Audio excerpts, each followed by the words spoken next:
बेआईन मोरम खोला जगह को चढ़ाऊ करने को जाइथिबा बेले तहसीलदार को मरणांतक आक्रमण।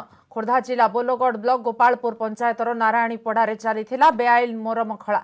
खबर पाई बोलगढ़ तहसीलदार एवं तांकर एक टीम चढ़ाऊ करी दुईटी ट्राक्टर और गोटे जेसीबी मेसीन जबत करिसेंती। नारायणीपड़ार गोपबंधु रणसिंह घटनास्थल में पहुंची तहसीलदार एवं तहसील कर्मचारी को गाली गुलज करने सह मरणांतक आक्रमण करथिबा अभियोग होईछि। एने तहसीलदार और तांको कर्मचारी बेगुनिया थाना रे अभियोग आनिछंती लिखित भावे। पुलिस अभियोग पाइबा परे ट्राक्टर और जेसीबी जबत करने सह जनको गिरफ्त करिछि। संभवतः आक्रमण होइछि। हां संभवतः केजन थिले 4-5 जन थिले भाषा कर्मी थिले। कौन सा जबत करछन?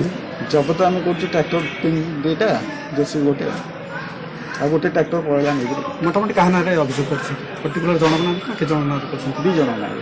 तहसीलदार सर आज गोटे इलीगल मुरुम लिफ्टिंग होता जगह कुछ स्टाफ के सहित जाइए रेडिंग करने यही समय किसी असाधारण लोक आक्रमण गाड़ीगुला कर रिपोर्ट देखिए रिपोर्ट पर आम बेगुना थाना पीएस केस नंबर 221 रजिस्ट्रेशन कर तदंत जारी।